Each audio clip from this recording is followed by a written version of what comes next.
All right, bang, let's talk about it. Jay-Z had a problem. See, his problem was he was just accused of doing something he should not have been doing with a person whose age I cannot say. But I can show you the title of this show. Anyway, this story is a little bit deeper than it seems. See, this accusation is actually a lawsuit brought up by a man named Tony Busby. That's important. I'm going to tell you why in a second. But first, let me tell you what the lawsuit reads. So it's the 2000 VMAs. This girl is trying to get in, but she's not having any luck. She sees this limo driver, and he tells her, hey, look, there's this party going on down the street. Come through. It's Diddy's party. The limo driver allegedly says, and you're his type, so I'm sure you're gonna get in. Mind you, this girl is that age we spoke about earlier in the video, which we're now gonna be calling cupcake age. Now, I know that sounds gross, but well, that's the point, isn't it? Anyway, he says, look, I'm finna drive Diddy there first. I'm gonna swing back, pick you up. She says, cool. He drives Diddy there, he swings back, he picks her up, drives her to the spot. She said, that mug jumping. She said, the party going off. You see celebrities from all over, but you also see a lot of like the really intense kind. So she talks to a couple celebrities, she chilling, and then she has something to drink. She says she immediately feels super duper lit and has to go lie down. She goes to a bedroom, she lies down. Then allegedly Diddy, Jay-Z, and an unknown female celebrity walk in. Diddy walk in tweaking. She said, wild eyes, talking about, you ready to party? He like kind of shaking her. She falls. She then gets up. Then allegedly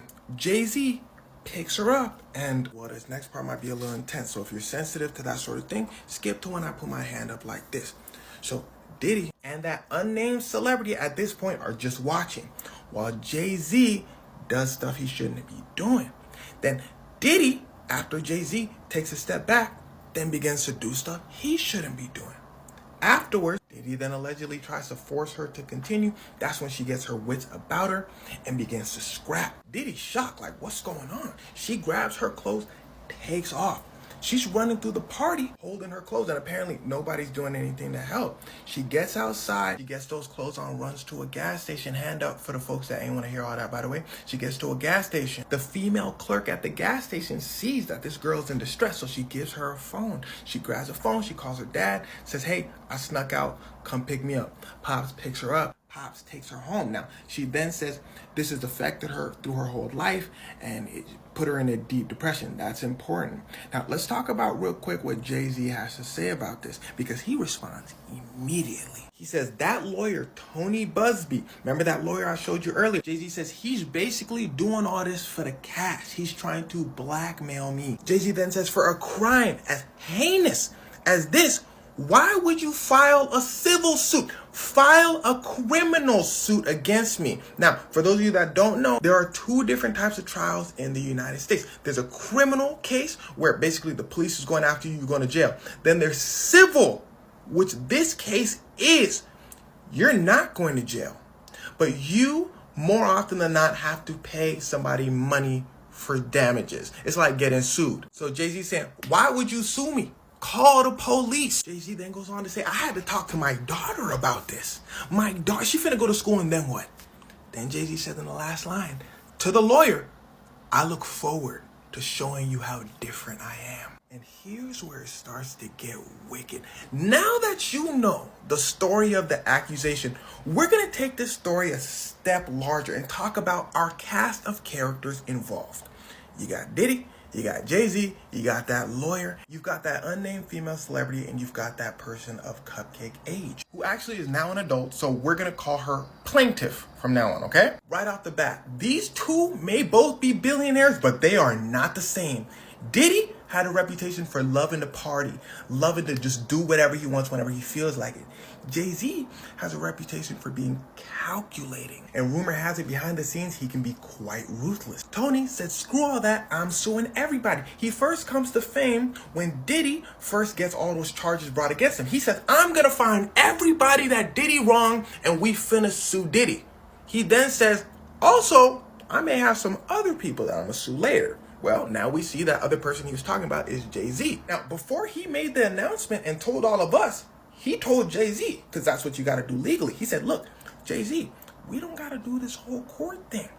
You can just give my client some money and we can make this all go away. Now, this isn't shady. This is just called a settlement. Apparently, right after this, Jay-Z starts sending people over to Tony's crib, start watching Tony, start investigating. Tony said, huh? Tony said, who you think you intimidating? Ring, ring, ring. Tony gets a call. Plaintiff saying, yo, all these people are around my house investigating me, all that. Tony said, oh, that's Jay-Z trying to intimidate us. This is all Tony saying this. So Tony says, that pissed plaintiff and him off. So they said, Jay-Z, we announcing all of this to the world. Jay-Z says, do it. You're not finna get a penny from me. Are you keeping up with the story so far? Jay-Z, Diddy allegedly did stuff in 2000. Tony, the lawyer, says, pay us for that stuff you did. Jay-Z tries to intimidate them, allegedly. Lawyer and the plaintiff get mad, say, we're announcing it. Jay-Z says, announce it. They announce it. Now, if this were a criminal trial, it's actually a civil trial, but you need to understand this so the story will make sense. If this were a criminal trial, police would say, hey, this was 24 years ago. Probably not that much physical evidence. So let's go talk to the witnesses. Now remember the witnesses. There was that limo driver, there was the gas station clerk that handed the plaintiff the phone, and there was unnamed female celebrity that saw everything happen. Gas station clerk and limo driver, they didn't actually see what happened, but their testimony would still help. Our star witness is that unnamed female celebrity. If she says, oh yeah, I saw that happen, then it's good to go. Jay-Z and Diddy might be in a little trouble for this. But this is a civil trial. Again, ain't no police involved, so what point does unnamed female celebrity or even the limo driver or the gas station clerk have to come out and say Jay-Z did it? They finna just sit there and stay quiet. Why go against Jay-Z? On top of that, with Jay-Z's expensive lawyer. All right, so if you don't know, the president of South Korea, Yoon Suk-yeol, declared martial law. What's martial law? Great question. It basically means the military now rules the country. Now, if that sounds bad to you, well, that's because it is. See, martial law is only used in times of extreme distress. So like if you're getting taken over by another country, you don't want to go through civilian government. Should I ask the prime minister? They should have. Military, fix this problem. Now, of course, the first question they asked Yoon was, what's the problem? Them aliens coming, Yoon, what's going on? Yoon had a problem. He said, yeah, his problem was that his reasons sucked. Yoon said, okay, so y'all know how there's North Korea and South Korea? Everybody said, yeah. He said, and y'all also know how me and the opposition party don't really get along? Don't get along is an understatement. Yoon's political party and the rival political party hate each other, but they both have a lot of power in government. So he said, yo, so y'all know how we not getting along? We not getting anything done in government.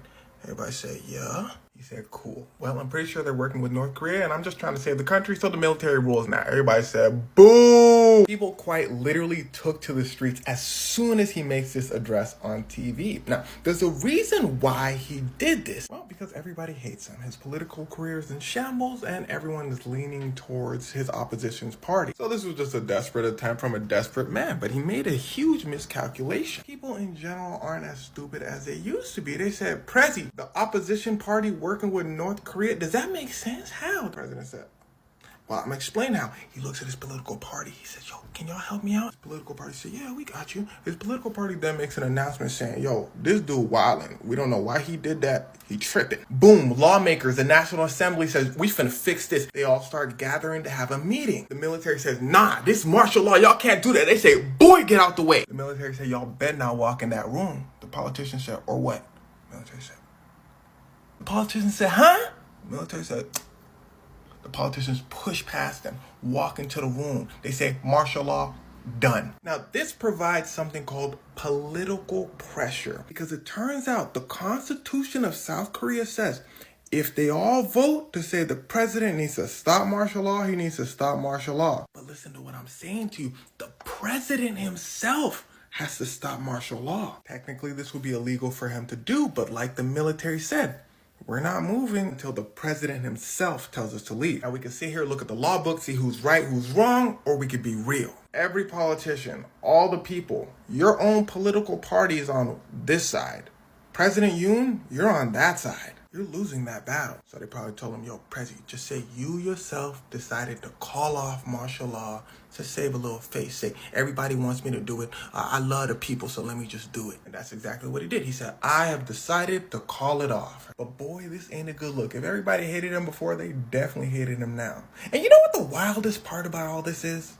All of this, everything I said in this story happened within like a few hours. Damn, South Korea, y'all work fast. Now, as many of you may remember, there was a rapper named Soulja Boy who was doing this interview about a time that his house was getting robbed. Now, in the story, he says he came out with the thang, ga, ga, ga. Now, many people thought he was lying because how he was telling the story. He was pretty exaggerated. But what if I tell you he was actually telling the truth? Maybe. Let me tell you what really happened and then you'll see what I mean. Now, first of all, for those of you that don't know, Soulja Boy's a rapper who got famous doing that Crank That dance. He had that song Kiss Me Through the Phone, and you remember Soulja Boy. Anyway, back in the day, he's releasing this album, right? So he has an album release party at one of his clubs. Okay, album release party goes great. So he drives home with his friends. They chilling. And then Soulja Boy has a problem. One of his friends slides in and says, "Big Soulja." He says, "Yeah." They said, "Yeah, I think some of your fans might have followed us to your house." Soulja says, "What?" They say, "Yeah, I seen a car drive past. I think it's one of your fans." Soulja said, Nah. Boom, they hear a noise. Now, Soulja Boy is in his home studio with his close friend, A-Rap. Remember that name, that's important. That's when he hears the noise. Soulja Boy peeks outside. He sees a bunch of people running around. He looks back at his friend A-Rap and he says, "Yo, pass me the ting." A-Rap passes him the ting. Soulja Boy jumps outside and starts dumping. He gets one of them. The rest run away. The dude on the floor, Soulja Boy, he lifts the mask. And it's someone he recognizes. A man named Dupe, who's also important to the story. Remember that name. Soulja Boy, in his words, says, "Dang, God. Let's 2 more of them things go." The interviewer in this interview asked Soulja Boy, "Wait, so you him?" Soulja Boy says, "No, of course."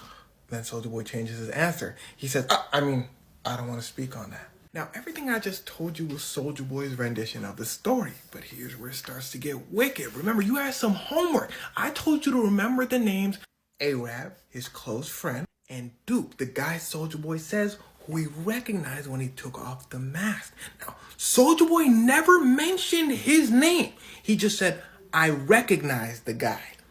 Dupe comes out and says, "It was me." And he says, "Yes, Soulja Boy certainly did me." But then he unveils his own set of details about what happened that night. Remember what we have so far. Soulja Boy comes home from an album release party. He sees people outside. Soulja Boy starts.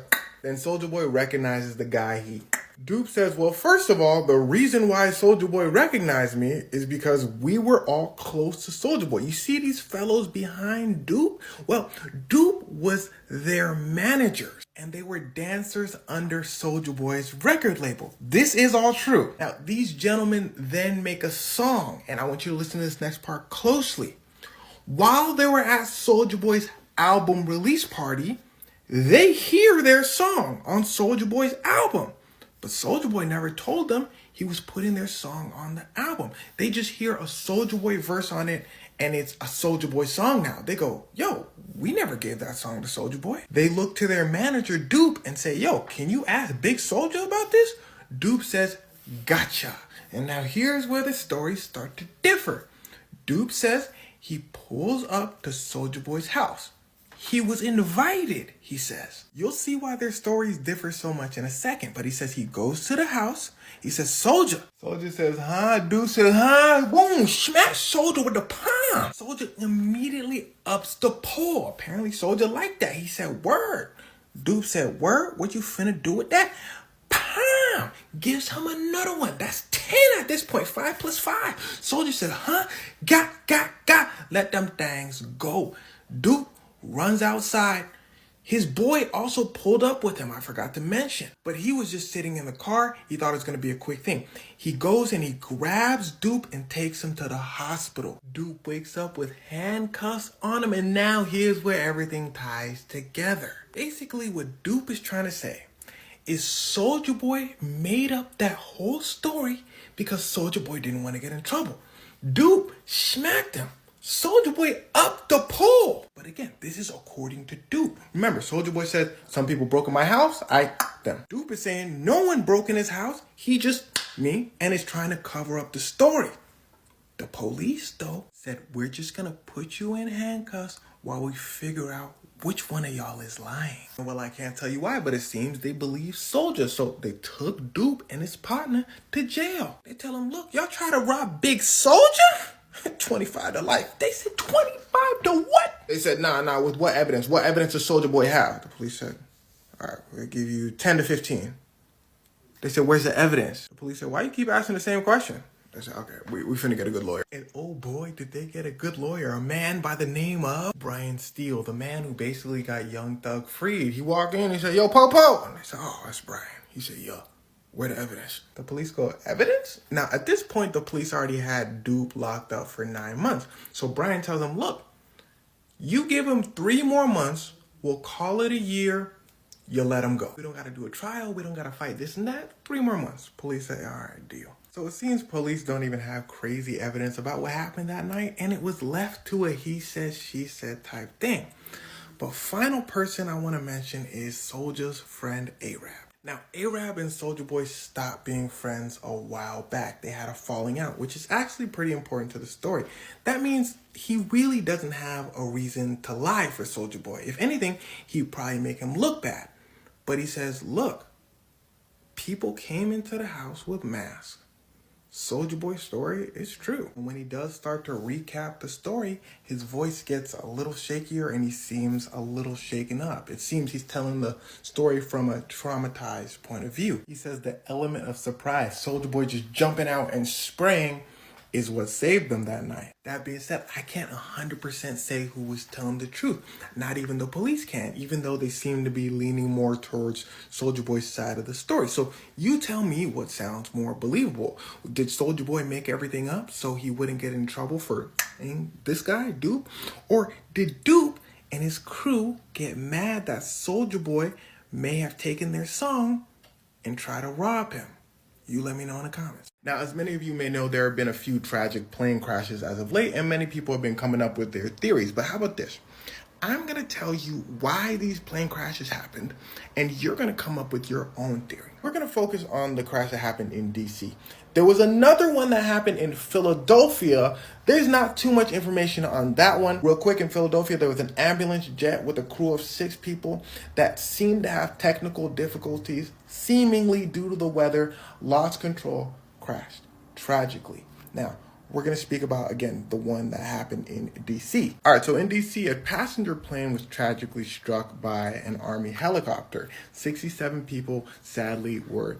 Now, here's the first thing you got to know. This airspace that they were in is very, very crowded. There's planes flying around everywhere. Now, there's these people called air traffic controllers that tell these planes where to go and where not to go so they don't collide with other planes and helicopters. And this time was no different. Air traffic controllers saw the Army helicopter, saw the plane, said, okay, they look like they're getting a little close. Now, the Army helicopter was something called a Black Hawk. Second thing you got to know is they were going for a training exercise. Planes, passenger planes, have absolute priority when flying in the air. So the air traffic controller tells the Army pilot, hey, you see that passenger plane? The pilot responds, yes, I do. And here's where things start to get wicked. This is the tragic moment of impact of the helicopter and the plane, but I want you to take a look right up here. That's another plane. Now let's go back a few minutes. This is the helicopter and this is the plane before they collided.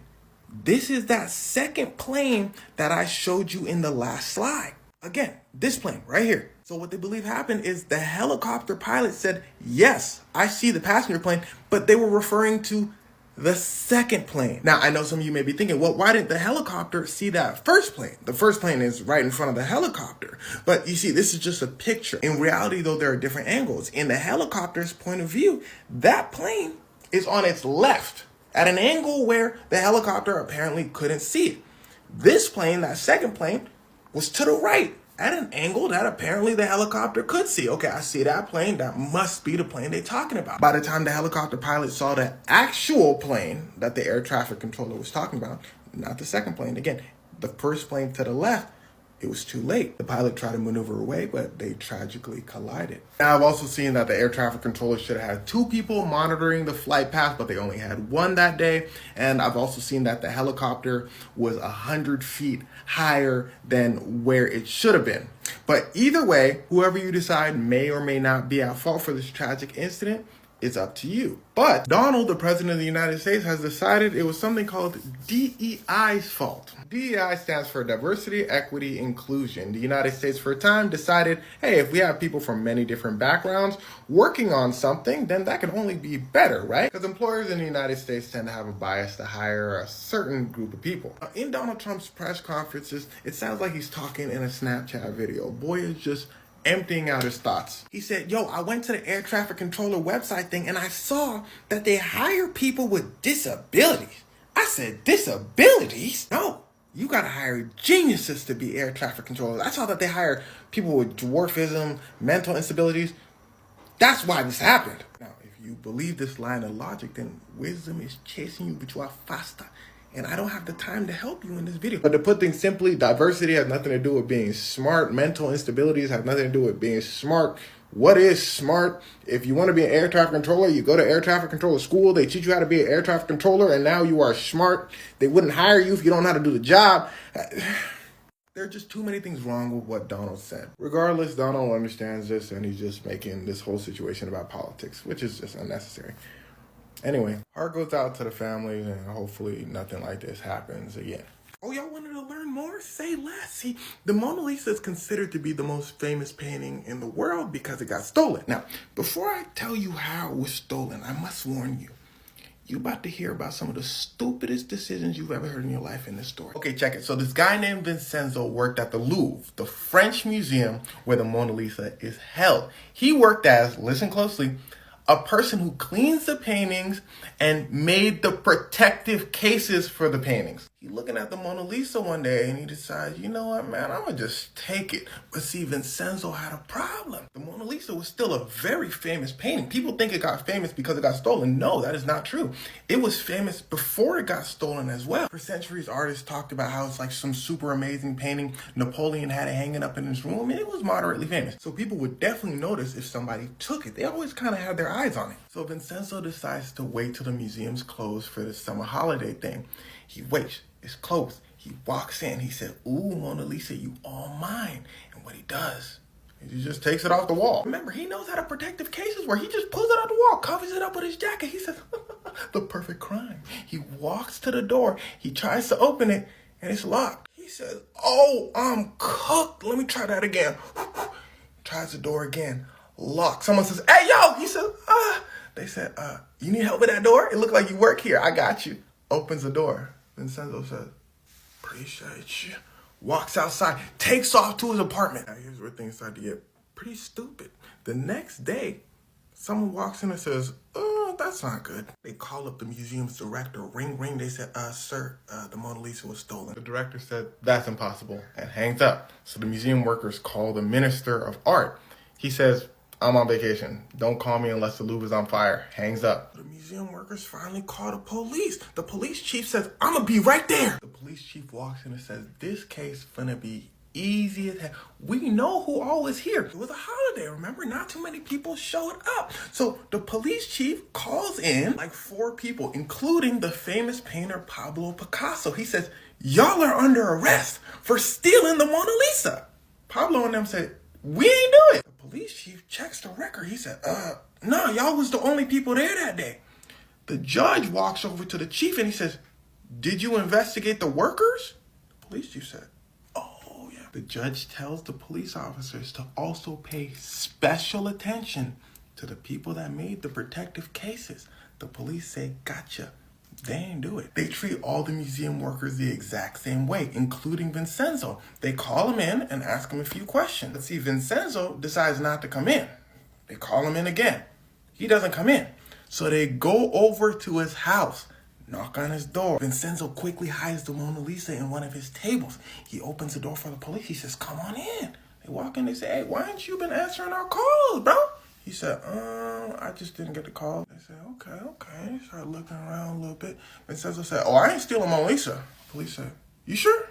He said, no, I ain't do it. They said, all right. They believed him. They leave. But suddenly, there's a break in the case. On the protective case that the Mona Lisa was held in, there's a fingerprint. Vincenzo's fingerprint. The police chief says, I told y'all this finna be an open and shut case. They bring in all the workers. Check their fingerprints. none of them matches. But see, none of them matched because they didn't call him Vincenzo. They forgot to add his list in the names of people to call. You understand what I'm saying? They matched everyone's fingerprints except for his. On top of that, he had been arrested before, so his fingerprints was in the system. All they had to do was match him. They forgot. And well, Vincenzo gets away with it. He quite literally keeps the Mona Lisa in his apartment for 2 years. Newspapers start going crazy. Mona Lisa gone. Mona Lisa stolen. Might be destroyed. And this is when the Mona Lisa starts picking up fame. Vincenzo then heads to Italy. The painting at this point is just a thing under his bed. He decides one day, he's like, you know what, bro? Let me sell this joint, man. And here's where things start to get wicked. He calls up an art dealer. He says, hey, you want to buy the Mona Lisa?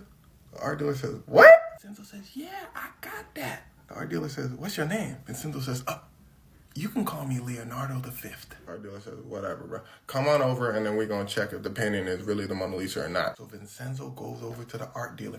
The art dealer brings someone in to authenticate the painting, see if it's really the Mona Lisa. They check it. It has a little stamp in the back. It's really the Mona Lisa. They look at each other. They said, Vincenzo, Leonardo, whatever your name is, we finna just hold on to the painting real quick. He says, where my money at? They said, we're going to pay you. Just go home. We're going to pay you. Vincenzo says, well, that makes sense. Vincenzo goes home. Vincenzo gets a knock on the door. It's the police. The art dealer called the police. They take Vincenzo to court, and he miraculously only gets 7 months in prison. You see, his argument was he stole the painting for the pride of Italy. You see, Leonardo da Vinci was an Italian painter. The painting is owned by France. Now, remember when I told you earlier, Napoleon Bonaparte had Mona Lisa in his bedroom? Vincenzo said that Napoleon Bonaparte stole the Mona Lisa from Italy.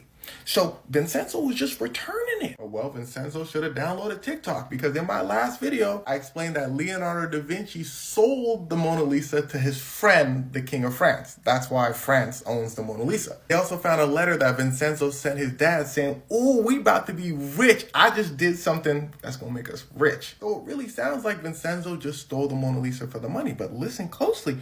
This trial was in Italy. If this trial happened in France, they'd probably lock him up for life. But in Italy, they said, maybe he was kind of doing it for the sake of his country. 7 months. And well, Vincenzo was claimed a hero in Italy. Then suddenly everyone turned on him and then decided he was a loser. They just didn't like that he stole such a sacred piece of art.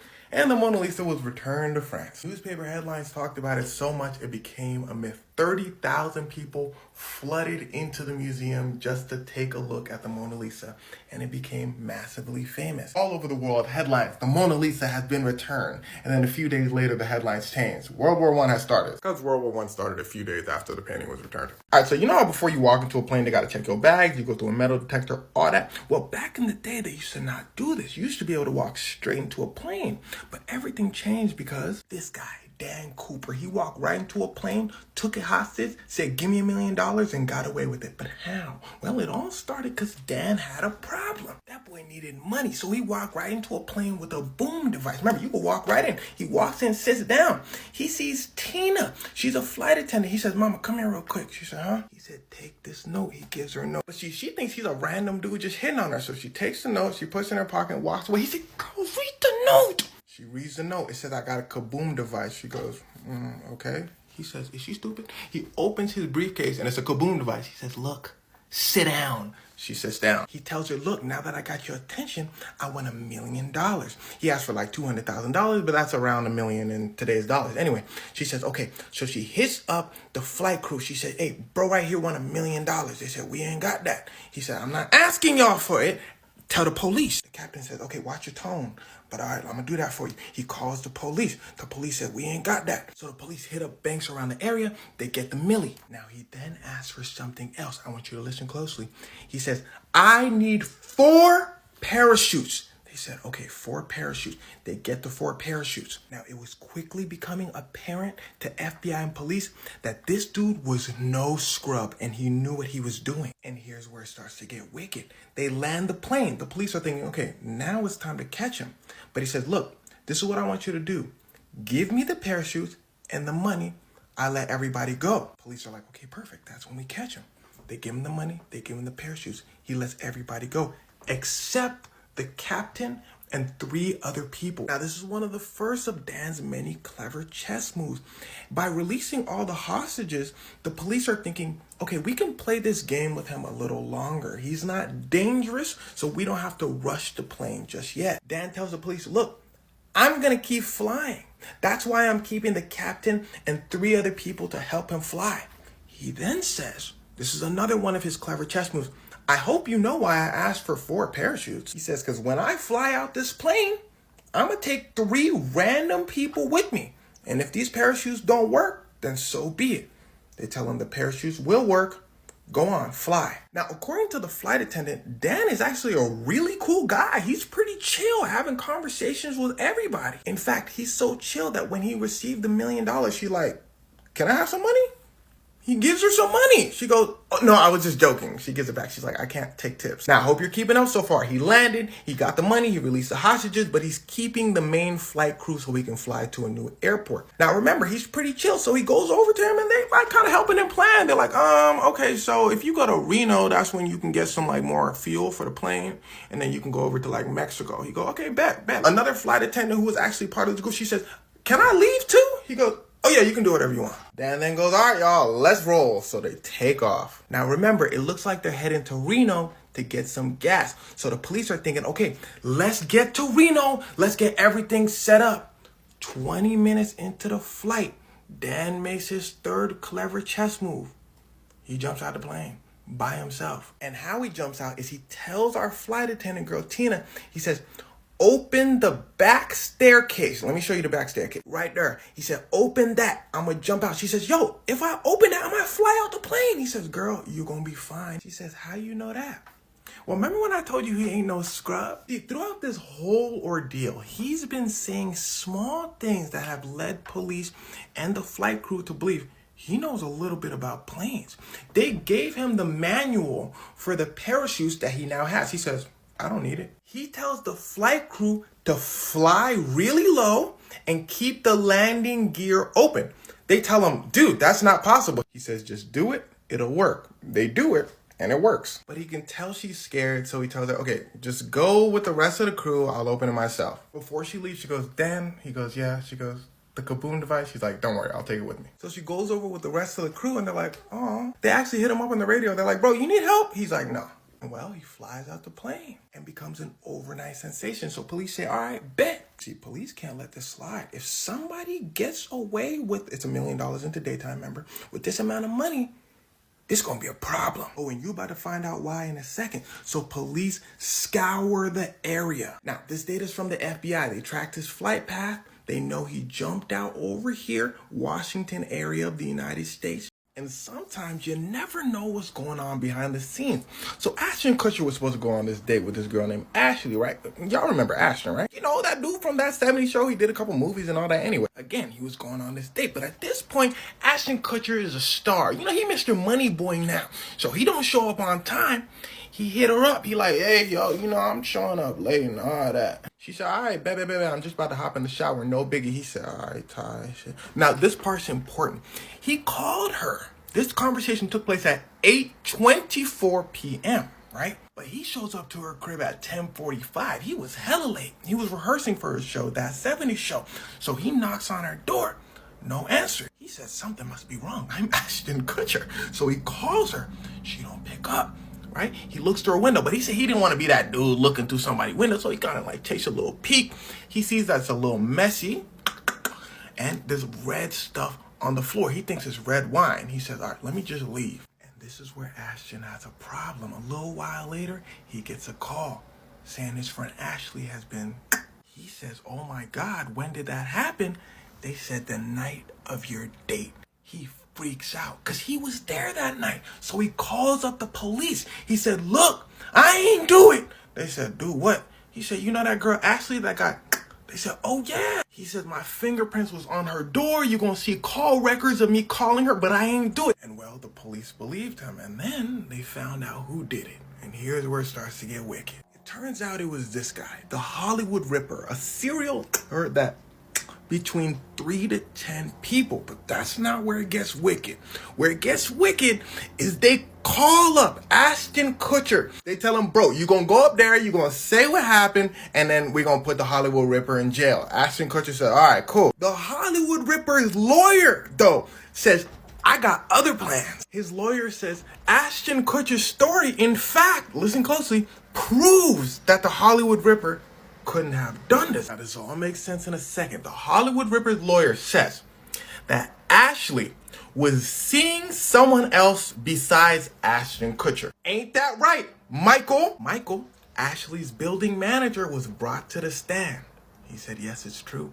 I was with Ashley. The lawyer then says, when did you last see Ashley? Michael says, the night Ashton Kutcher was supposed to pick her up at 8:24 p.m. Does that time sound familiar? The lawyer says, Ashton, didn't you call Ashley telling her you were going to pick her up at 8:24 p.m.? Ashton says, yes. The lawyer says, what did she say? She says she was about to take a shower. Y'all remember? That dude Michael says he was there when she got the call from Ashton. He said as soon as she hopped in the shower, though, he left. The Hollywood Ripper's lawyer was like, that's weird, though, because people called the police at about 8:25, 8:30, saying that they heard screams coming from her house. And again, Michael, you said you was there at 8:24. Either you're Usain Bolt in a mask or you did it. Michael's like, bro, I don't know what to tell you. I literally left. The detectives came in. They're like, you know, we cleared Michael. He was very cooperative. We believe he left. And that's when the Hollywood Ripper came in. The Hollywood Ripper's lawyer's like, well, I guess it's y'all's word against mine. Ain't that right, jury? The jury said it is y'all's word against his, but we choose their word. Hollywood Ripper, you guilty. The lawyer said, what? The jury said, yeah, there's too much other evidence. There's too many other women. We think he did it. The lawyer said, damn, what's the sentence? The jury said, no, there's no sentence. We just gonna give him the penalty. The lawyer said, oh, damn. Well, at least we tried. Hollywood Ripper, I take Visa and MasterCard. All right. Now, I don't want to get too into the Hollywood Ripper story because this story was supposed to mainly be about Ashton. But to give you a little bit of context, the Hollywood Ripper lived in Ashley's neighborhood and Ashley's friends said that he was obsessed with her. So that's what helped get him locked up for this. Now, all my folks on TikTok, is probably my last video on TikTok for the time being. But if you do want to see more stories, I'm going to be continuously uploading to YouTube, Instagram, and probably that new app. I'm probably also going to be starting a podcast channel pretty soon so people can listen to longer stories. So be on the lookout for that as well. Oh, I'm also going to be streaming as well. So, I mean, again, for the time being, to all my TikTok folks, it's been a fun ride. But, you know, check me out on other platforms if you enjoy the stories. Peace out. All right, so this guy, Luka Doncic, the basketball player, got traded from the Dallas Mavericks to the Los Angeles Lakers. Now, let me tell you why this took the sports world by storm. See, many people are calling this the biggest trade in NBA history because Luka Doncic is something called a franchise player.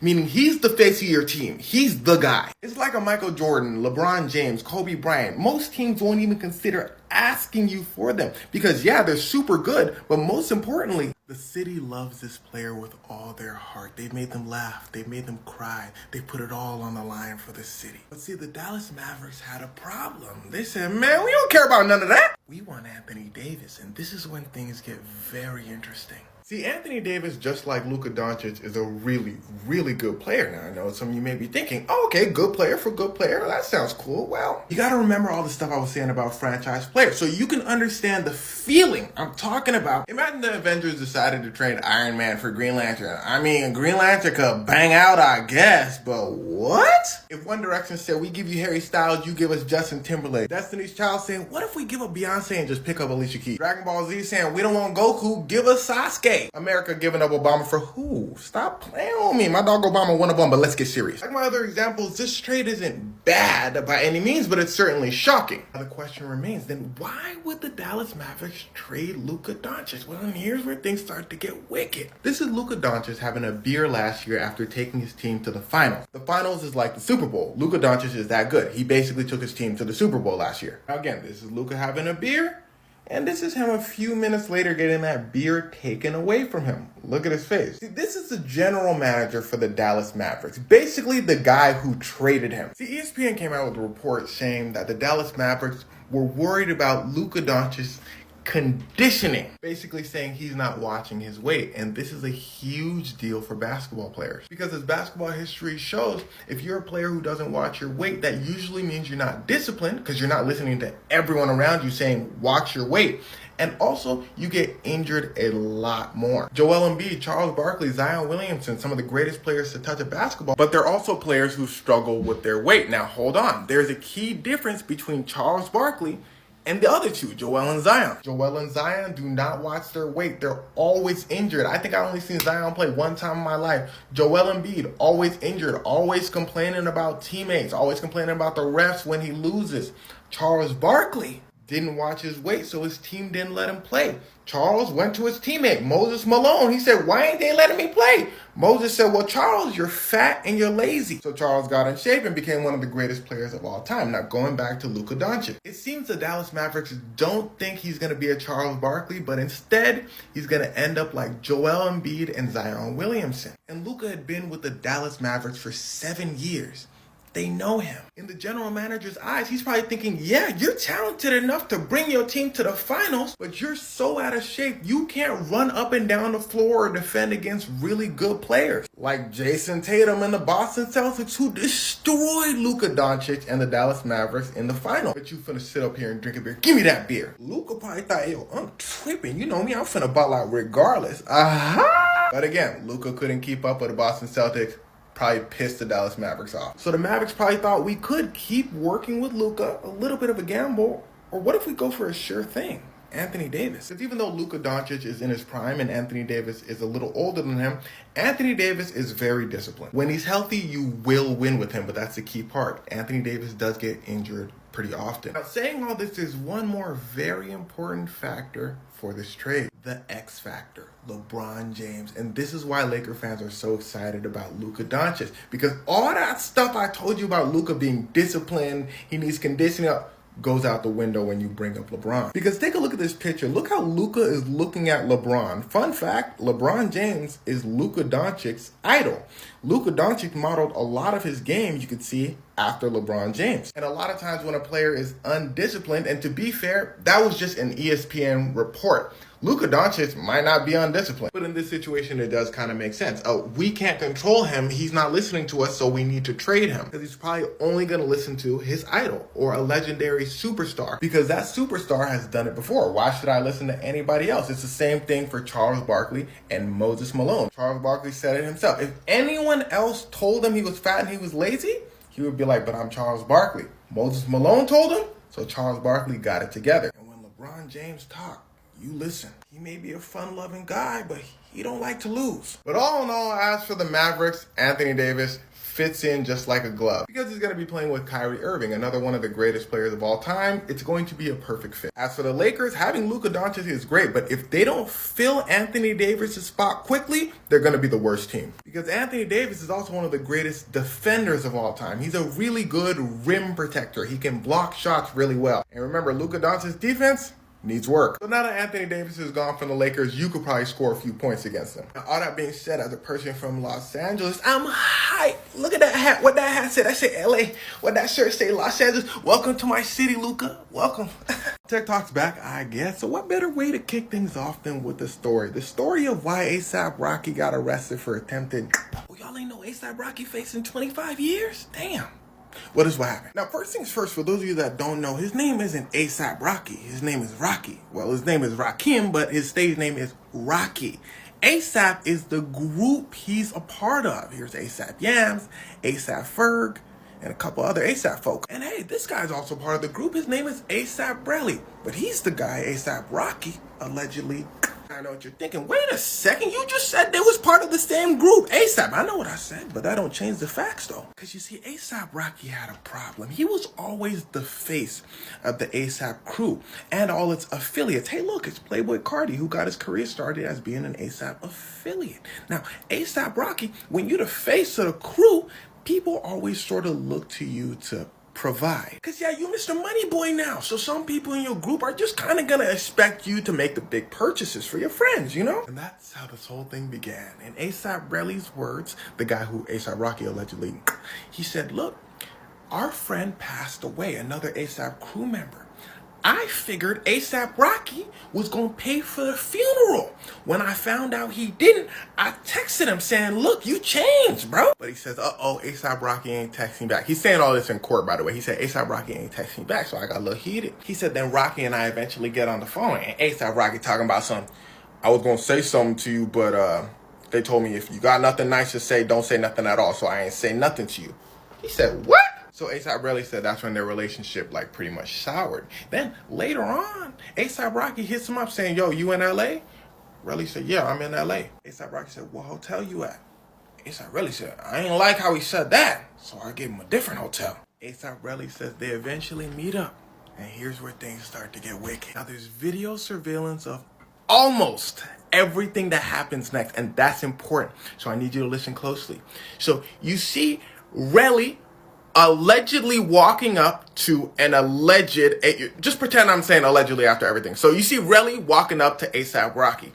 They get in a little scuffle. Relly says at this point he was shocked because he thought they was just gonna talk. He says he knows ASAP Rocky. ASAP Rocky is not really, that knuck and buck type. And that's very important to the story as well, because ASAP Rocky is known to be a fashion boy, not really a violent type, in his own words as well. ASAP Rocky also had two other members of the ASAP crew behind him. Now, they all know each other. So the other ASAP members were just standing there. They were like, oh, damn. ASAP Rocky then pushes ASAP Relly out of the camera range. The other members of the ASAP crew jump in to separate them. They're like, no, y'all doing too much. Now remember, they were out of the camera range on this side.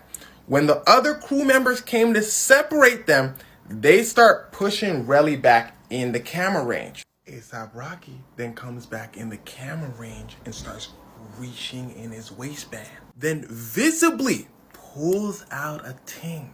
But then they go out the camera range on this side. Remember what I just said. ASAP Rocky, the fashion boy. So ASAP Relly like, bro, I known you since you're not gonna do nothing. And well, he was right. ASAP Rocky didn't do anything. ASAP Rocky walks back in the camera range. You see him put the ting away. And ASAP Relly says himself, Rocky did nothing at that point. Because here's where things start to get wickeder. ASAP Rocky is walking away. ASAP Relly says, okay, at this point, I was a little mad. ASAP Relly basically starts telling Rocky, you a sellout. You got a little money and you switched up on your boys. You got some of your boys still in the projects. He said one of our boys addicted to, I think it's this group member he was talking about, addicted to, and you ain't help him out, Rocky. He says this is when Rocky lost it. Turns around and starts letting them things go. He said at this point, he started jumping behind other group members talking about, oh, that boy Rocky busting. He said then one of his knuckles got grazed, but that was it, and everybody scattered. They allegedly have this part on video too, but it's super blurry. Now, here's the issue. Half of that story was caught on camera, but the other half, the important parts, were just the word of ASAP Relly. So let's go back to earlier in the story. Remember, this whole thing started because ASAP Relly said, ASAP Rocky, you didn't pay for our boy's funeral arrangements.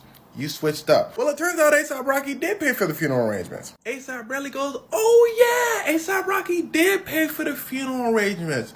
But I found out after we already started arguing. Does that make sense? ASAP Relly thought ASAP Rocky didn't pay for their friend's funeral arrangements, so they started arguing. Somebody probably hit up ASAP Relly earlier talking about, bro, you look stupid. He did pay for the funeral arrangements. But at this point, too much stuff has been said. They're already arguing. Now, why am I telling you this? Because in court, ASAP Rocky's lawyers basically want to prove that ASAP Rocky's a pretty decent guy, and ASAP Relly is just a jealous, hating friend that wants to start stuff for money. The police said, hating friend this, hating friend that. If ASAP Rocky let them things go in broad daylight, he going to jail. ASAP Rocky's lawyer then starts to pop off. He says, well, for one, the only person saying that ASAP Rocky somebody is ASAP Relly, the jealous friend. Nobody else said nothing.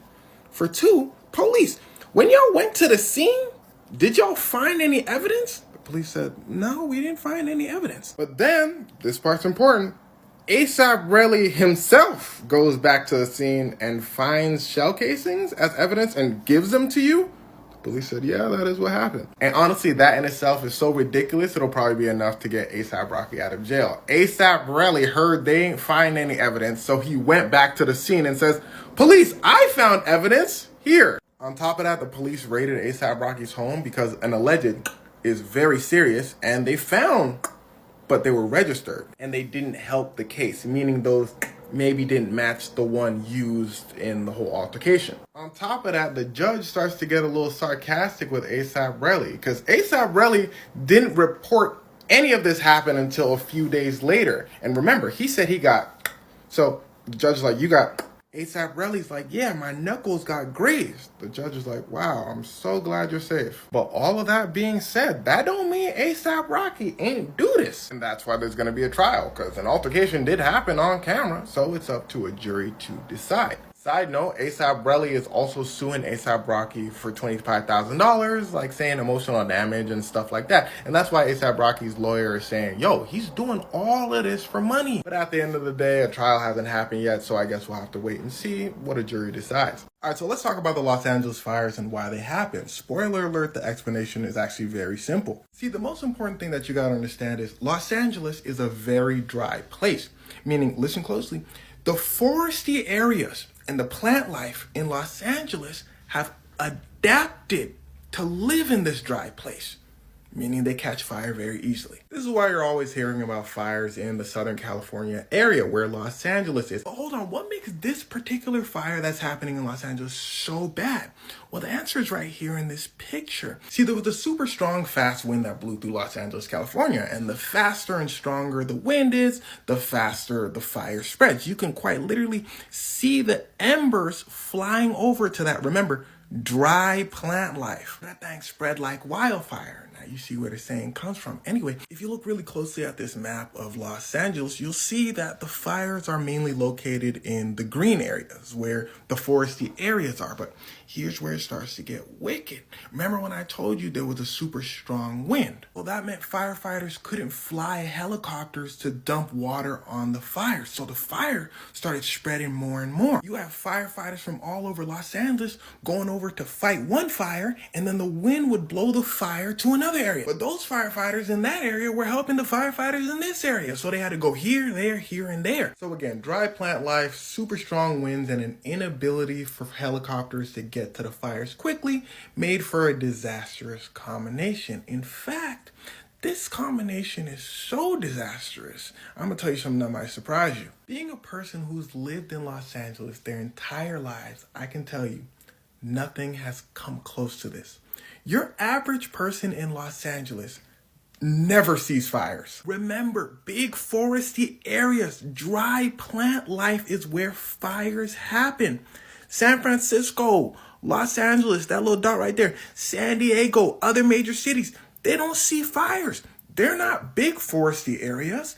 There's less of a chance that places will catch fire. But of course, fires do happen in the foresty areas close to big cities, but the wind isn't super strong, so the firefighters fly over, they stop those fires before it gets really bad. So whenever the news says a fire just broke out in California, people in Los Angeles be hearing it like the rest of the world. They be going, oh man, blessings to the people who live in the foresty areas and their families. In fact, when I heard a fire broke out, I said, man, what foresty area is it happening at? I started getting texts talking about blessings to you and your family. I said, why'd he send me that? Because again, Los Angeles' foresty areas caught fire, very strong winds brought them around. Now I keep saying foresty area, but you've probably seen some homes burning down. Well, parts of Los Angeles are intertwined with the foresty areas of Los Angeles. That's why many people lost their homes, sadly, especially the folks over here. This is where some of the wealthiest people in America live. The Pacific Palisades area,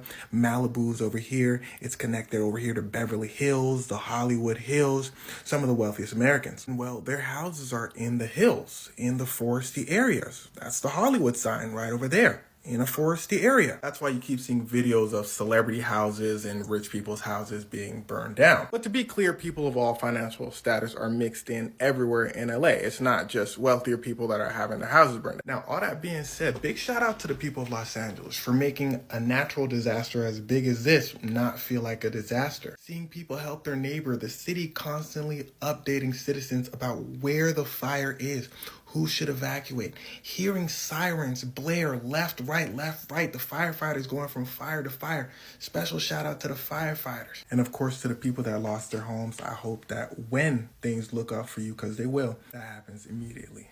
Prayers up for Los Angeles. Okay, let's make this one quick. People are wondering why Drake dissed LeBron. Well, actually, he didn't. He more so expressed his feelings at LeBron. Hey, what's that? Well, it's a Drake tattoo of somebody who played for a team called the Irish and who wore the number 23. And well, in high school, LeBron played for the Irish and he wore the number 23.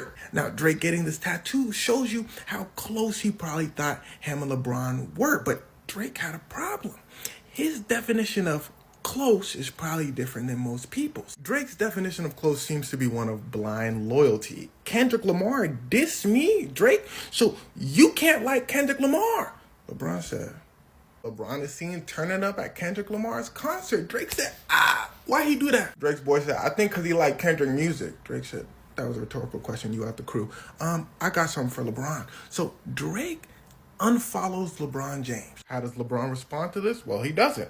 But many months later, during LeBron's birthday, he's rapping Kendrick Lamar lyrics and looking like he's having a good time. Now, there's two things you gotta know about LeBron. One, LeBron James is a huge hip-hop fan and loves reciting the lyrics to his favorite songs. He does this in a bunch of videos. So there's nothing to read into him reciting Kendrick Lamar's lyrics on his birthday. This is just something he does. He's not dissing Drake. He's not, it's just something he does. And two, LeBron James is a huge fan of Kendrick Lamar. If you're a huge fan of hip-hop, you're probably a big fan of Kendrick Lamar. In fact, it's because of LeBron, Kendrick Lamar released an album called Untitled. LeBron liked his song so much, he told Kendrick to release the songs that he wasn't planning on releasing, his throwaway songs. So Kendrick said sure, and that's how Untitled was released. Now, here's where it starts to get wicked. See, Drake wasn't trying to hear all that. He said, look at this picture. You're supposed to be my boy. So after LeBron's birthday, Drake releases a song called Fighting Irish. Does that sound familiar? LeBron's mascot in high school was called the Fighting Irish. Now, let me be more specific. Drake didn't technically release this song.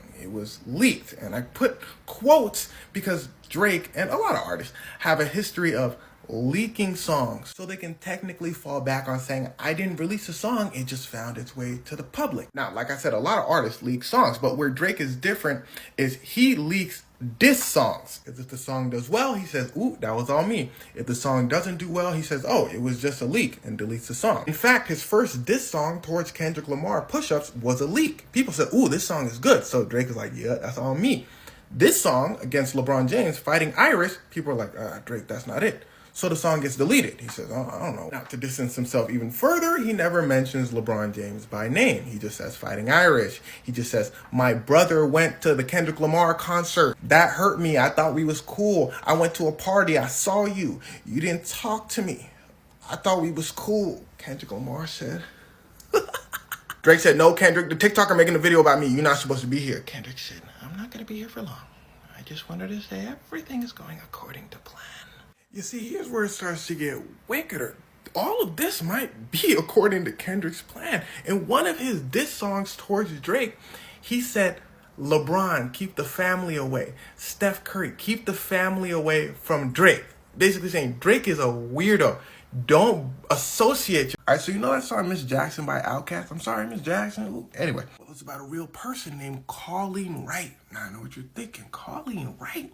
Ain't no Jackson in that name. Well, let me explain. First things first, y'all know Outkast, and if you think you don't, you probably heard that song, Hey Ya. Well, they sang that song. They're legendary musicians. Now, while they're on their legendary run, Andre 3000 meets a woman named Erykah Badu, and they have a son. And of course, Erykah Badu is Erykah Badu, another legendary musician. Now, what does this all have to do with Miss Jackson? Well, what if I told you Erykah Badu's birth name, in fact, was not Erykah Badu? It was Erykah Abi Wright. And remember, the song is about a woman named Colleen Wright. As you probably guessed, Erykah Badu's mother. So again, Andre 3000 from Outkast dates Erykah Badu. They have a kid. They break up. Andre makes a song called Miss Jackson addressed to Erykah Badu's mother. Because Andre had a problem. You know, when you're in a long relationship with someone, you meet their family, you meet their friends, and you potentially get very close to them. A lot of times, if you guys break up, then you end up breaking up with that person's family and friends as well. So Andre didn't know how to approach Erica's mother to explain how sorry he was for breaking her daughter's heart. So he made a song about it. And they called it Miss Jackson because a lot of people can relate to that breaking up with the whole family thing. And since Miss Jackson is like a typical-ish name in the United States, it's kind of like saying John Doe. In fact, Big Boy has his own verse with his own relationship troubles in it. But his troubles are troubling. Now, when the song came out, Erica's in her own studio making music. One of Erica's people walks in and says, "Yo, Erica, Andre and Big Boy just dropped their song, Miss Jackson." Erica said, "I ain't trying to hear all that." They said, "Nah, Erica, you gotta hear this though." She said, "All right, play that joint." She started listening to the song. Big Boy's verse come on. Remember, his troubles are troubling, so his verse is harsh. He talking about custody battles. He talking about I pay for everything, all that. Erica said, "Yo, this ain't it. I'm about to go, y'all." And suddenly, in Andre 3000's beautiful, poetic way, he begins to describe the beginnings of their relationship and how in love they were. Erica said, "All right, I'm listening." He then says in what's basically a letter to Erica's mother, he wishes they could have felt that way forever. He wishes he could take all of Erica's sadness away. Everything happens for a reason, and no matter what, he'll always be there for their son. And of course, how sorry he is for breaking her daughter's heart. As you can imagine, Erica loved Andre's verse, and she said it made her really happy. She said her mom loved the verse so much she got a license plate saying Miss Jackson. And well, Erica and Andre remain friends to this day, and this is their son, 7. I guess that's what healthy co-parenting looks like. So DJ Academics had a problem. This one's pretty bad, so let's just jump straight to it. Well, first of all, for those of you that don't know, DJ Academics is probably the #1 source for hip-hop news and all the internet, but we're going to get more into DJ Academics as the story unfolds. Anyway, he's in a Discord call, DJ Academics is, and he's playing a game with some folks in the Discord call. Now, one of these folks in the Discord call is a young man who we're going to call Billy. Now, I'm not going to tell you Billy's age, but did you know that James Buchanan was the 15th president of the United States? Let me give some of y'all a second. Okay. Now, Billy tells DJ Academics and the rest of the guys, "Hey, by the way, I'm streaming." Meaning this is all live. People are watching this. They say, "Okay, that's cool, no problem," right? One of the people in the Discord call takes it upon himself to ask Billy, "Hey, have you ever watched Netflix with a girl?" If you don't know what that means, look in the comments. Billy says, "Nah, I'm not that age. I can't be doing that type of stuff." Dude in the Discord call says, "So?" Now, this ain't DJ Academics saying this. It's just one of the other grown men in the call. Billy says, "So, I'm not that age." Dude says, "Hey, Billy, I'm finna send some people over to your crib so you can, watch some Netflix." Billy says, "Don't do that. The people you send over are finna catch a case. I'm not that age." And then DJ Academics decides to open his mouth. Now, this next part's important. DJ Academics starts asking Billy, the young man, questions involving a streamer named Black Boy Max. Why? Because listen closely.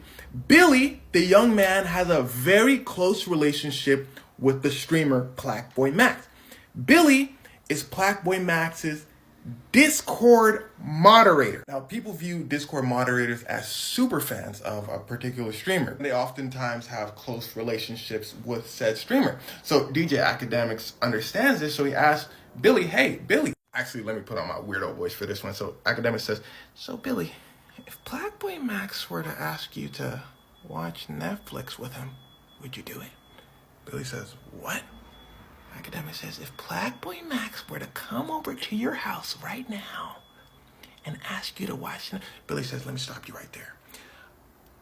I'm not that age. Black Boy Max is that age." DJ Academic says, "But you're a Black Boy Max fan." Billy says, "Yeah, but I don't like men in that fashion." DJ Academic says, "Well, I understand, but..."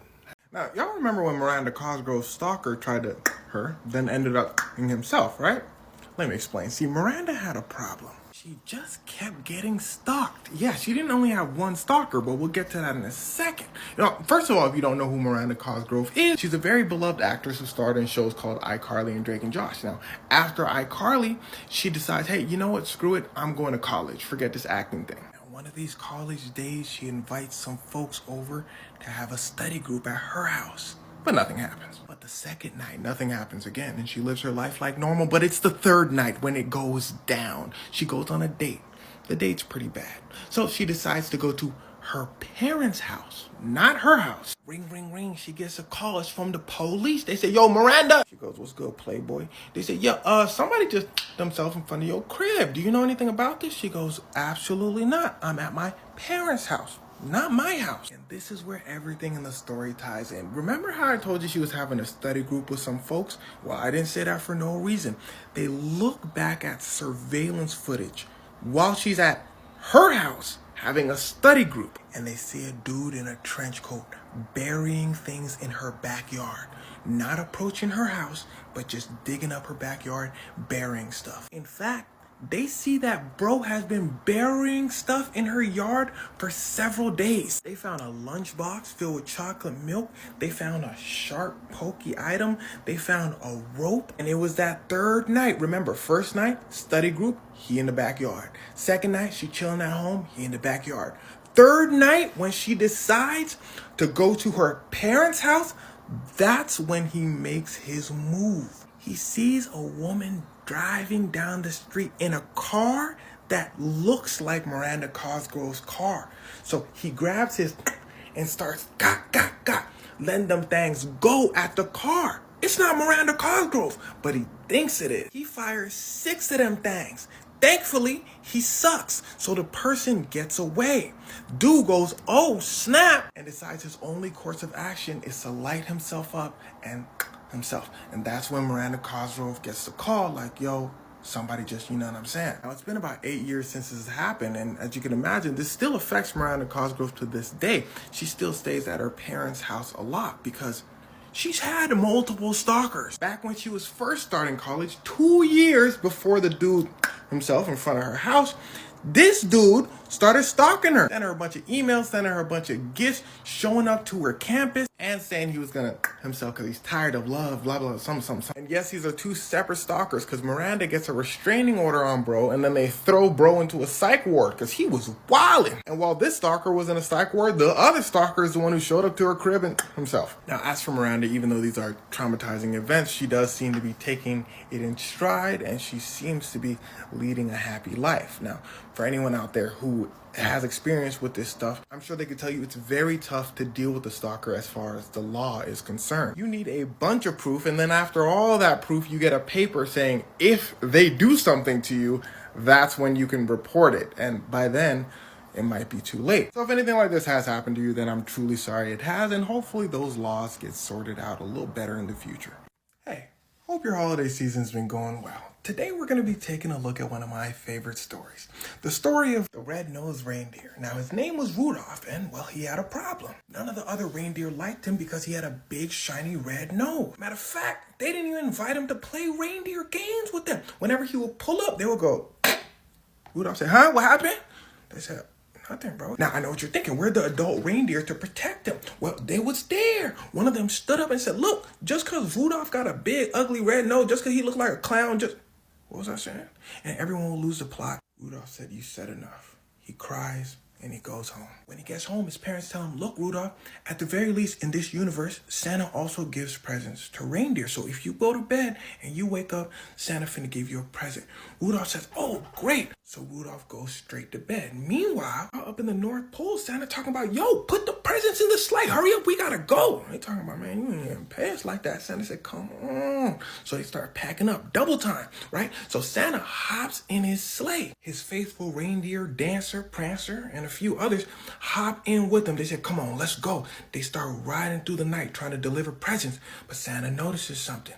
It's a really foggy night, so Santa starts swerving, all that, starts bumping into things. He can't find his way. And here's where it starts to get wicked. Santa says, yo, we're not going to be able to deliver these presents. The reindeer said, no! But Santa ain't no quitter, so he keeps trying. He goes over to this reindeer named Rudolph's house, who's on the nice list.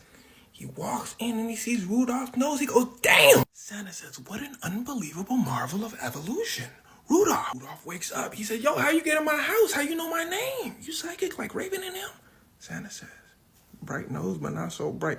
Come on, you gonna fly my sleigh. So Rudolph walk outside. The other reindeer go, damn. Rudolph said, huh? What happened? They said, nothing, bro. You got it. You got it. Fly in front of the sleigh. Come on, guide us. So Rudolph hops up front. And while he does an amazing job guiding the sleigh, he clears up the night and Santa delivers all the presents in time. Now, flying for Santa is like the best job a reindeer can have. So Santa says, you know what? I got a really good present for you. Santa drops Rudolph off back home personally.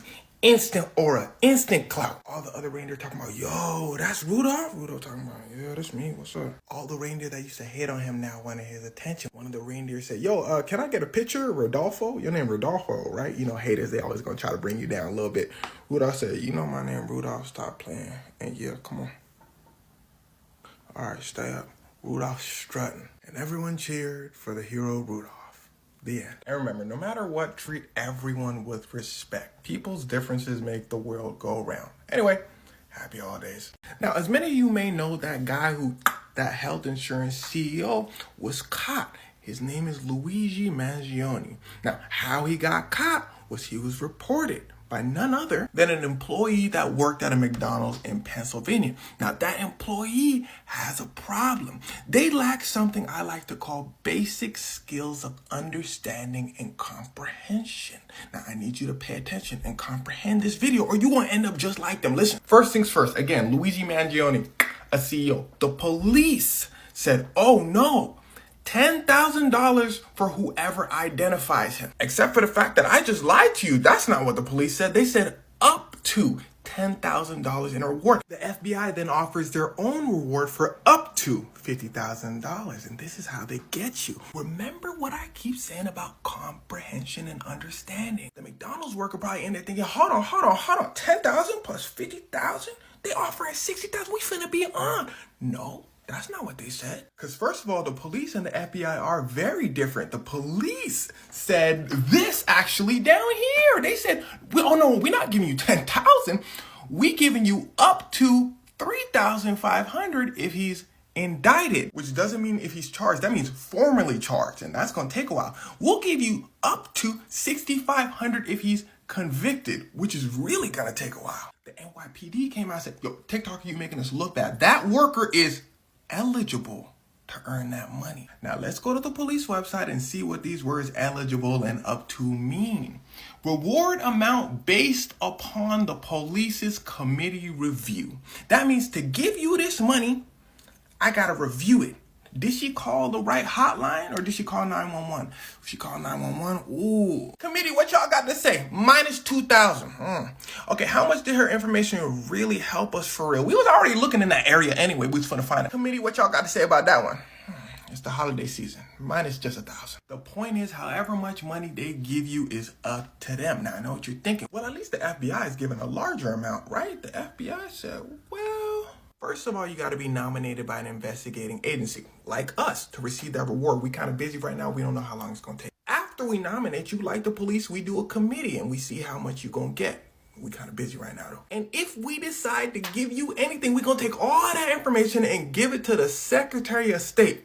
They kind of busy. We don't know how long that's going to take and they still might say no. But love, bless, thank you for the info. Now, here's the point. These systems, even your law enforcement, are in place so you stay broke. Because the bottom line is that McDonald's worker is either never going to see the money or it's going to take them years to receive a fraction of that money that they still have to pay taxes on. And the irony of all of it is this was all Luigi's point. That like health insurance companies, the systems that should be here to help you, in fact, do be scamming. And there's nothing you can really do about it because they're the system. What's that McDonald's worker finna do? Call the police on the police?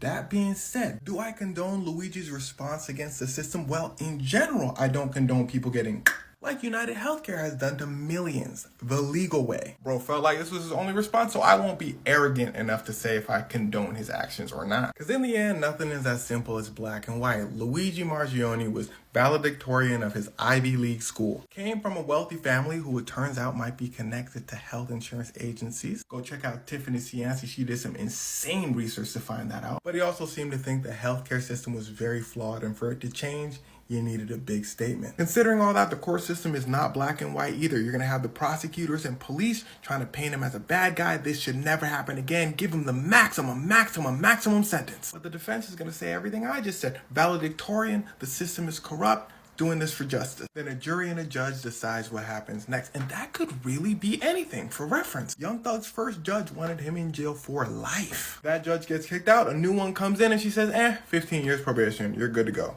Plus, you need a really good lawyer, of course. But either way, we'll have to wait and see.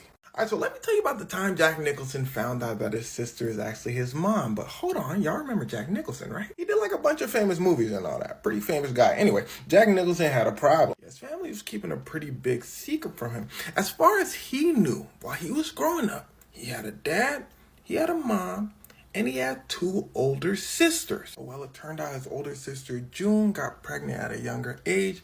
And back in the day, that was a huge no-no, especially because June didn't know who the father was. So the family devised a plan. The parents raised Jack. June and the other sister, her name is Lorraine, by the way, they're going to be Jack's sisters. They said, okay, nobody tell Jack. Everybody said, got it. Well, here's where it starts to get wicked. At a certain point, Jack becomes a huge actor, winning a bunch of awards and all that. Time magazine says, yo, Jack, we finna interview you. You're going to be on the cover and all that. Jack said, word. They said, okay, we're going to research you so we can get some questions. He said, okay, bet. They said, all right, bet. So the Time magazine interviewer goes over, does a little research, and I don't know who snitched, but somebody said, yo, Jack's mama ain't his mama. His sister is his mama. He said, okay, cool. Jack probably knows that already. So he hits up Jack. He says, Jack, I heard like something crazy. I just wanted to confirm before I asked you the question. Your sister is actually your mom, right? Jack said, what? The interviewer said, what? It was an accident. Now, here's the sad part. Jack's sister, June, she had already passed. His mom passed. His dad passed. They really kept that secret to the grave. Well, he confronts his other sister, actually his aunt, Lorraine. He says, yo, is this true? She says, yeah. Time magazine tells Jack they swear they will not publish the story. But I believe another newspaper or magazine eventually published the story. Somebody can confirm that in the comments. But regardless, at a certain point, everybody knew. But it didn't affect Jack's career at all, and he took it in stride. In fact, Jack's words were, it was a pretty dramatic event, but I wouldn't call it traumatizing. I was pretty psychologically formed at the time. He was 37 when he found out. He's like, I'm an adult. That's tough, but I guess I'll deal. And of course, the wildest moment in basketball history has to be the malice at the Palace when players jumped into the stands and started throwing hands with fans, leading to multiple arrests. Now I know what you're thinking. Well, how did this start? Well, it started because Ron Artest, a player from the Indiana Pacers, had a problem. He be tripping sometimes. In Ron's words, he said, back then, I was young. I was hearing like 3 or 4 voices in my head. Now, Ron Artest's teammate, Steven Jackson, is shooting free throws. He know Ron be tripping. Another teammate of theirs whispers to Ron, it's time for you to get your get back. Steven says, what'd you just say? Let's go back a little bit. You see, Ron Artest and Steven Jackson played for the Indiana Pacers. They were playing the Pistons that night, another really, really good team. This guy, named Ben Wallace, another famous player, he loved to throw hands too. In fact, Ben Wallace pushed Ron around in some old games in the past. Are you following so far? Ben Wallace used to push Ron around in some games. The game they're playing tonight, Ron Artest's teammate says, get Ben Wallace back. Steven Jackson says, do you know who you're talking to? Ron Artest goes, I think I'm gonna do it. Steven goes, no. So to stop Ron Artest from doing anything wild, Steven Jackson, his teammate, runs to Ben Wallace to guard him, to basically play one-on-one with him so Ron Artest can't get involved. Ron Artest comes in anyway and slams Ben Wallace. Everybody goes, ooh. Ben Wallace goes, ooh, what? Shoves Ron Artest really hard. Okay, no big deal at this point. They got in a little scuffle, all good. Ron Artest goes over to lay down on the scores table to calm down because he be wildin'. Okay, now look closely. This is Ron Artest laying down. And this is a cup of drink that gets thrown at him from the stands. Ron Artest says bet, flies into the stands. The guy who threw it right here said, ooh, that boy big. So he looks to the side. Ron runs past him to this guy. This guy said, ah! Now, Ron ran to this guy because this guy was cheering. I'll tell you why he was cheering later.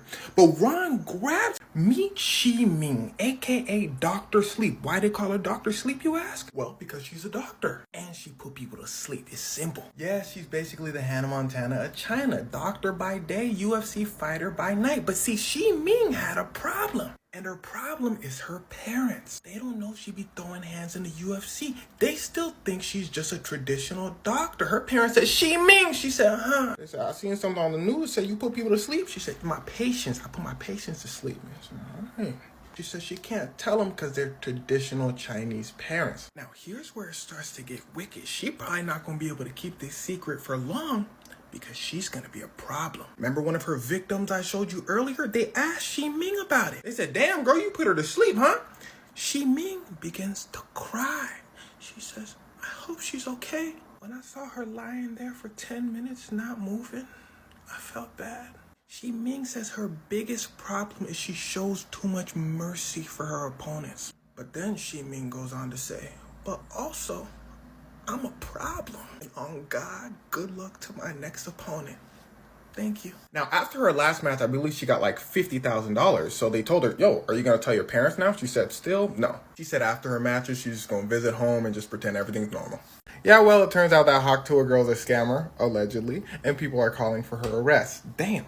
First of all, y'all remember the Hawk Tour girl, right? There was a little street interview. Some guy was like, what's your go-to move with the dude? She said, Hawk Tour. Now, if you don't know what that means, look in the comments. Anywho, she blows up after this. She makes a whole podcast. She gets managed by Jake Paul, all that. She then has a problem. People are calling for her arrest because the whole scamming thing. I told you that already. Pay attention. Check it. Y'all remember Bitcoin, right? It's a cryptocurrency. Well, it turns out you can make your own cryptocurrency. People can invest in it and all that. But most of these turn out to be scams, and I'll explain how in a second. Y'all remember that phase when a bunch of celebrities were associated with cryptocurrency? Like every single celebrity? Well, the reason for this is because celebrities have a lot of influence, right? So the celebrities tell you, hey, buy this one crypto coin. People say, oh, that's my favorite celebrity or athlete or whatever.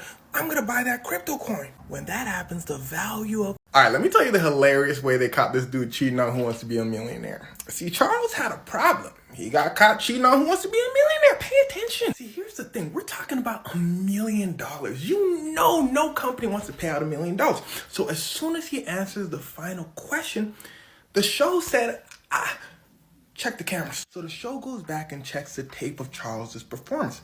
And they notice some strange things. Now listen closely because it's about to get wicked. Whenever he would get to a question, they would hear coughs. Okay, coughs happen all the time. But a lot of times, these coughs would pop up when Craig read out a correct answer.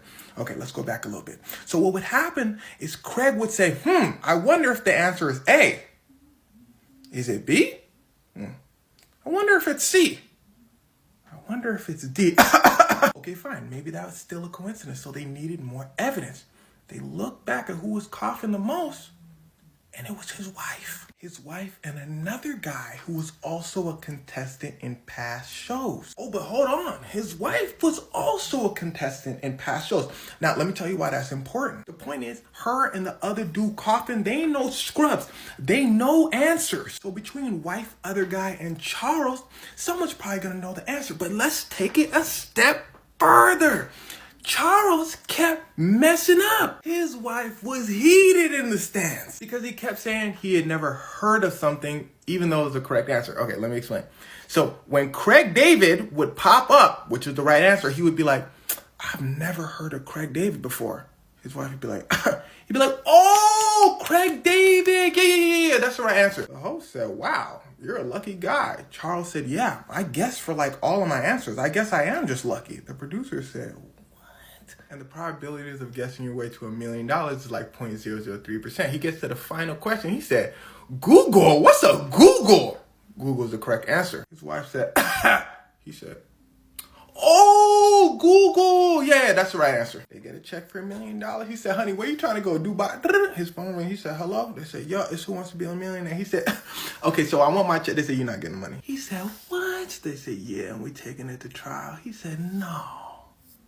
honey, we not going to Dubai. And well, they went to trial. The couple and other guy maintained their innocence. They said that the coughs that Who Wants to Be a Millionaire played in court were extra loud and edited to make them look bad. Prosecutor said, well, why were y'all coughing so much? Other guy said, well, I have a chronic cough.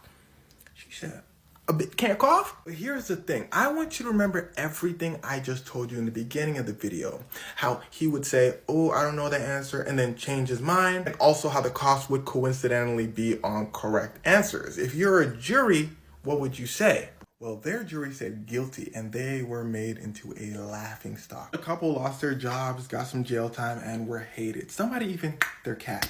There's a weird, deep lesson in here somewhere. Now, I typically try to avoid stories with a lot of drama, but finding out the levels a fan base will go to for their favorite artist is something I thought I'd share. Me, Sabrina, y'all know Sabrina. She sang that song, Me Espresso. Anyway, she's a super famous singer. She was dating this dude named Barry, who's a moderately famous actor.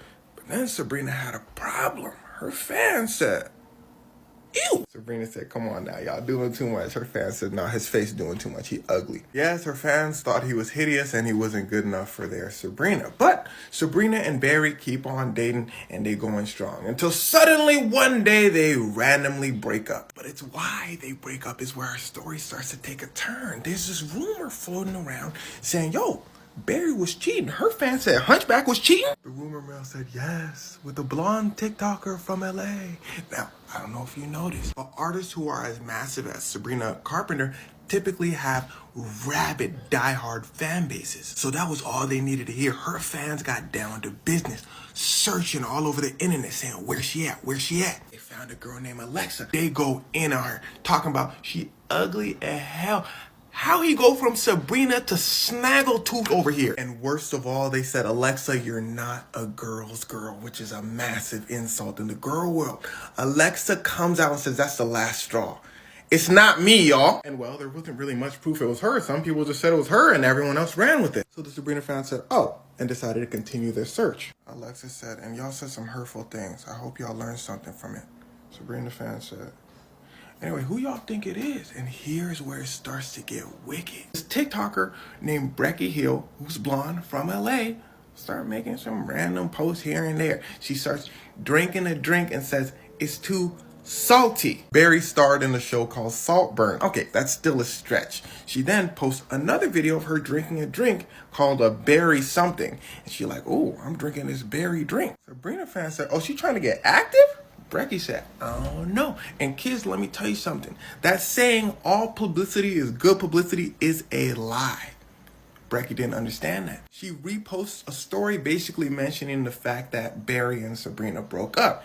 And that was the last straw for Sabrina fans. They start going in on Brecky. Like they start cooking her, career-ruining levels of cook. So she has to come out and say something. With an insane twist, she said, y'all, I ain't step on no crack, but I done broke my back. I got a broken back. She said she doesn't even know Barry, and her broken back is why she wasn't responding to the rumor. She said all that stuff she was posting, she just thought it was funny. She said she didn't know it was going to end up like this. And something interesting to note, in all of her hate comments, you also see a bunch of people from the streamer world also hating on her because she had some streamer drama with a streamer named Jinxie she used to date. So she's still getting hate from that. Also, the Sabrina fans is not looking good. That being said, someone who was also obviously getting a lot of hate was Barry himself. So much so that he had to come out and say, look, y'all tripping. He said it's gotten to a point where people are knocking on his grandma's crib, sitting outside his son's house, trying to intimidate them. Things have gotten to a point where he's deleted his social media entirely. Now, as for Sabrina, rumor has it she got a fire song cooking that's going to release in January, basically talking about the whole thing. That's why she's being quiet. You know, the Taylor Swift method. Anyway, what did we learn from all this? I don't know.